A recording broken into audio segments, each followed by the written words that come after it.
we are really excited about you all thinking outside of the inbox with us today as we close out our last session. And, I'm not going to sing that later, but maybe. We'll see. We'll see. So, I'm Faizan Farouk, here with Engaging Networks, and today is my 90th day. So, if I survive this, I think I'm good. Hopefully, we'll see. But I am joined by the brilliant Mon, who is with the National Trust for Historic Preservation. I will let Mon introduce herself. Hi, everyone. I'm Mon Sakdalan. My pronouns are she, her, and I'm with the National Trust for Historic Preservation. Yep. I will be presenting a few other clients because I do side hustle, and so, yes, my life. Mon is an entrepreneur. All right, so when we think about what does it mean to be outside of the inbox, I think it just means accepting innovation, be innovative. It also means getting the biggest bang for your buck. So use our tools, you have them. Yep.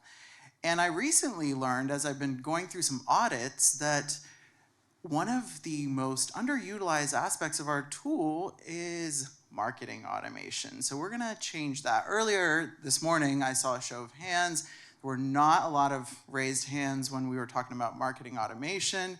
So I know it's a big hurdle to kind of get that started, but Mon is gonna demonstrate why it's so important.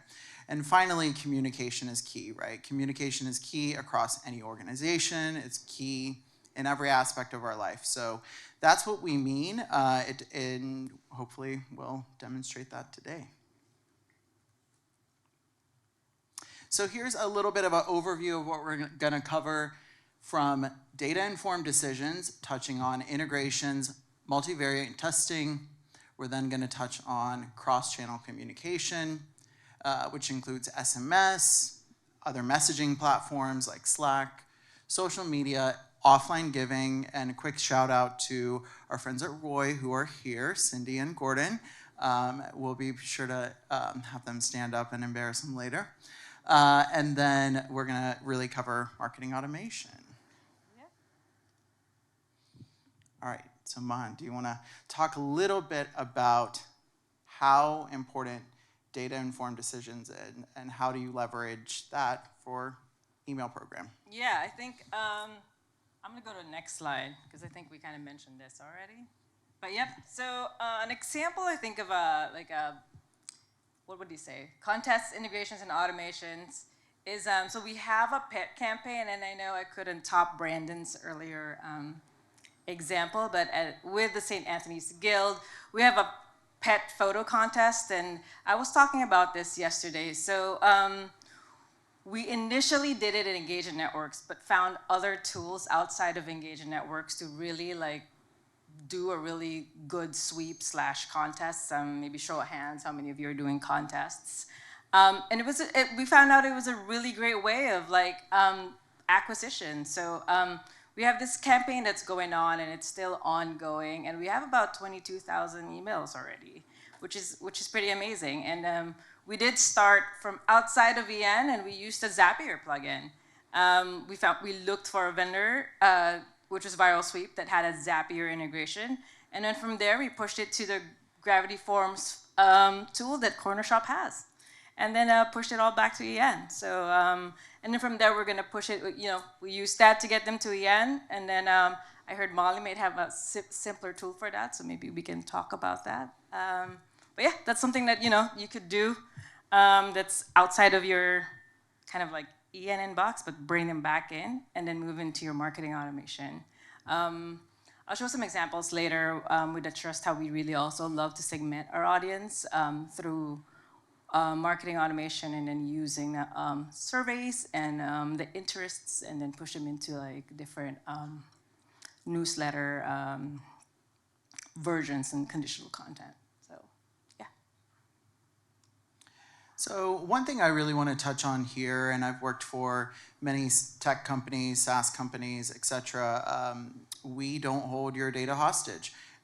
It is shared across multiple platforms, CRMs.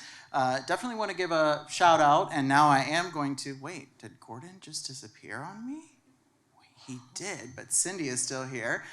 We have a wonderful integration with Roy Solutions, and it's something that we're really, really proud of. You know, we've also got the list below, but Roy has a lot of our shared values, and I think that's something that we're really, really proud of. We believe in, you know, not being a master, jack of all trades, master of none. We know what we do, and we do it really well. And so the fact that information is flowing to your database of record of your choice is really, really critical. And pushing the envelope internally is going to be something that I hope to do. So reach out to me. But I've already got requests from Molly, from Mon, and lots of others today of how we can continue to just better fine-tune our integrations and whatnot, because I know how important that data sharing is. Okay, so yeah, I think I talked about this earlier. So here's an example of your data-informed decisions. How many of you use the conditional or split conditional content tools of Engagement Networks or are using it daily? So yeah, so all our emails are in conditional, are split conditional or conditional tools with Engagement Networks. And so at the National Trust, our monthly renewals actually mirror our offline renewals. We do integrate with Roy, thank you, Roy. And so that's how we're bringing in the data into EN. And then we do a series of 8 email renewals split into different renewal types. And then we take advantage of how many is using the HPC MRC donation pages? Yes, so take advantage of it because it really does pull into, you know, how much your most recent contribution is and make that calculation based on that, right? You don't want to be asking for $20 if their most recent contribution is actually like $300 a month. And so, like I said, we were talking about it, take advantage of the EN tools because you can do it. You have them. You pay for them. Get your money's worth. Yep. Who here has looked at all their emails in dark mode? Yay! So yeah, it's kind of like surprising because got a few recent kind of like, you know, discoveries. So like when you first, you know, see it and you're like, oh, I was using a JPEG, you know? And these are little small little things that you could do, right? Like to add a white glow on your signatures if you haven't done it yet, or any suggestions on what to do. And then just use no background PNGs for those, you know, those kind of like signature images. So little changes.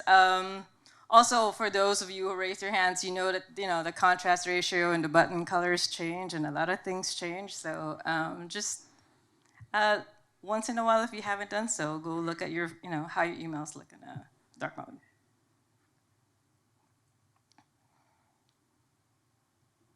Yeah, so outside inbox again, other than that. Also, try to text yourself the link to your donation page and kind of just see, you know, how it would look or like what, you know, what images would show when you do that. So here are a few samples of how it looks with the National Trust. And I think Brian and Foresight folks have some cool tools to also like plug in for that, so to kind of like limit the time it takes to create those images. But yeah, take the time to see how your campaigns would look outside of just an email. Yeah, I think we've talked a lot about the you know, influence of social media, so making sure all of this is going out to those platforms is really important. But also, when you're sharing on numerous platforms, I think there's a common trend of just, it has gotten much better through the years, and I think you all do a brilliant job, but the way that you share something on Facebook shouldn't be the same as LinkedIn, et cetera, and I do see that occurring a lot. Not with you all. All right, so Mon is going to really lead us through automation, and I think this is one of, again, like I said, for me, I am somebody who works with clients to bring new folks in, but I also want everyone to, again, get the biggest bang out of your buck. So automation is a huge way to do that, and Mon's going to share a lot of great insights that they've done. And we've also gotten the permission of HSUS. Gabby, who couldn't be here today, has allowed us to share some of her examples as well. Yep. All right, let's get in it. All right, so welcome series. Show of hands who's done it, got it, doing it. Awesome. Do you guys have like, how many of you are doing like a 3-part series, 4-part series, 5, 7? So I don't know, I don't really think there's like a perfect formula for it. I think it really just depends on like the organization and how often you're really emailing, but have one if you don't have one, because it's not really that hard to implement. Go to the academy, it's straightforward. It'll take you probably like 30 minutes to get it going. So yeah, for the trust, we have 1 new to file, so prospects. We have 4 emails over 11 days. This is also a great way to educate like your prospects, like who you are, talk about like your advocacy campaigns. It's a great place to push symbolic giving. The HSUS actually does like a birthday pledge, and I could talk a little bit about that. Also a way to promote, social channels, SMS, and it's a great place to do testing over time. Who does the split testing on your marketing automations? Yep. Try it. Okay, and then another example here is what we do is like it was COVID, and so the wallpapers, the Zoom, were a thing, and so it was something that we did. We kind of like gave them little things as they, journeyed through the our welcome automations. And so we had one that were just like, hey, here are some backgrounds that you could use. And then we had a survey too that had like little images, and based on the images that you selected, you're put in interest groups, and then that's how we segment you for the e-newsletter. So we just kept it kind of light and fun. Yeah, good place for stewardship, surveys. Molly's got that amazing survey that I'm so jealous about, so let's talk. It is so cool. Sustainer recapture. How many of you are using marketing automations for recapturing your sustainers? So this is an example from HSUS, and they've kind of made it like an urgent, they've been so successful with an urgent subline, headline. It's like, hey, we can't process your transaction, and then just like update your info here. It looked like a letter. It looked like more serious. There was no like straight up images or anything. It wasn't fluffy. It's just like, hey, we couldn't process your credit card, so update this. And it has worked for them tremendously. I call this the DCCC Nancy Pelosi style emails, but they work really well, I'm telling you. They do it for a reason. Oh, yeah, plug in for the supporter hub. So update your info, takes you to supporter hub, quickly change that there.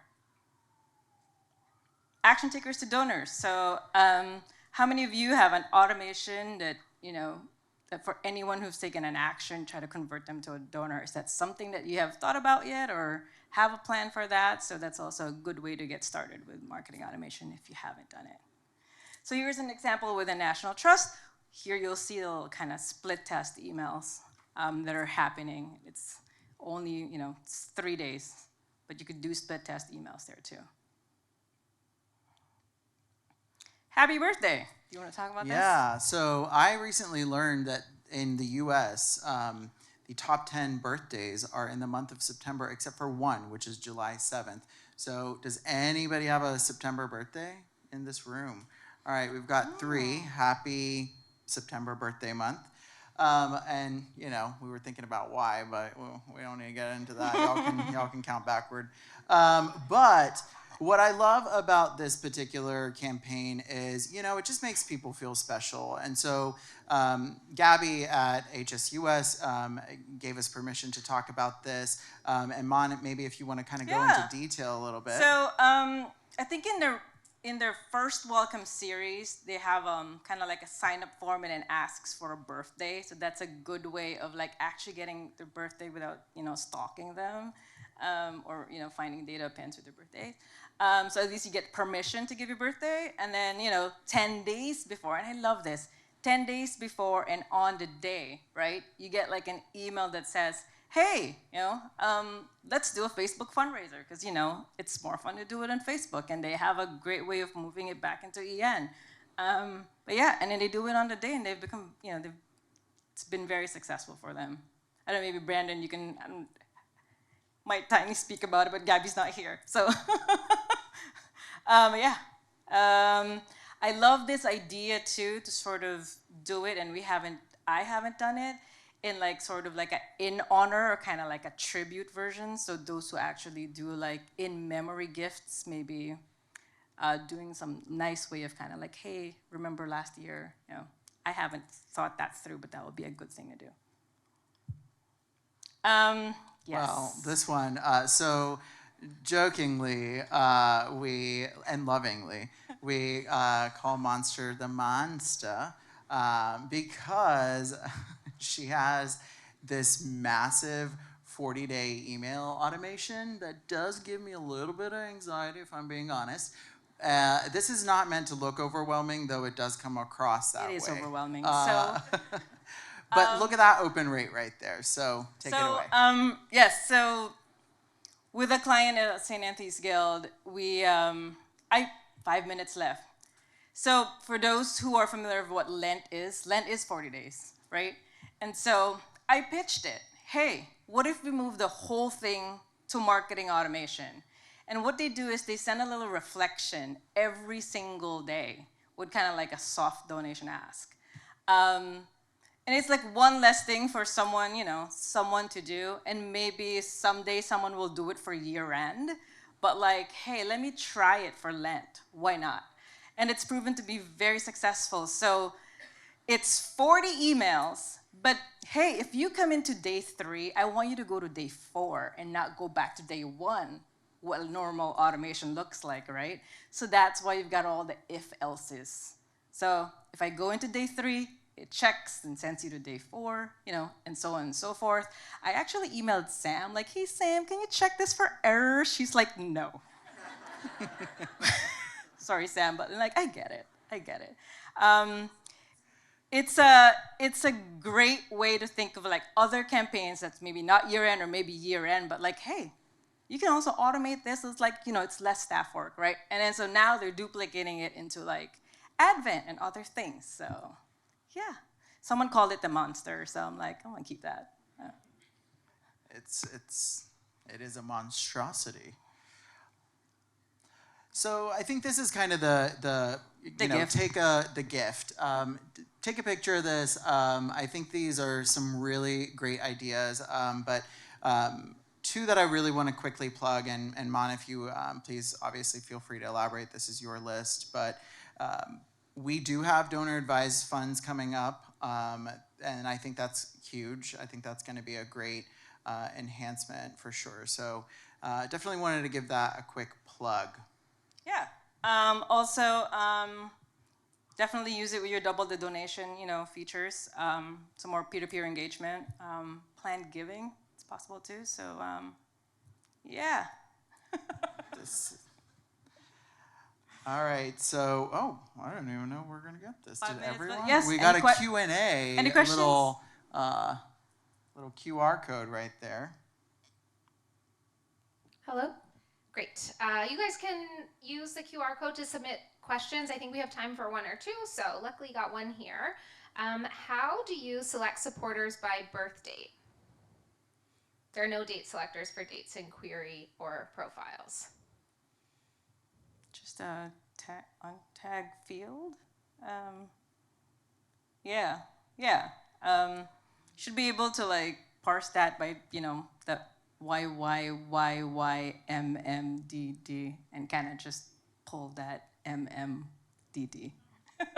Hope that makes sense, but. In the birthday automations, there's like a birthday automation type, so it kind of helps you get around that. So you just like, it actually asks you, when do you want to kick this off for people? Is it 10 days before their birthday, 5 days before their birthday? And it reads that field and knows how to interpret that birthday. But also, a lot of these automations you're building out for profiles, and when you're looking at profile filters, they have dates. Yeah. Date criteria that you can set. Thanks, Brandon.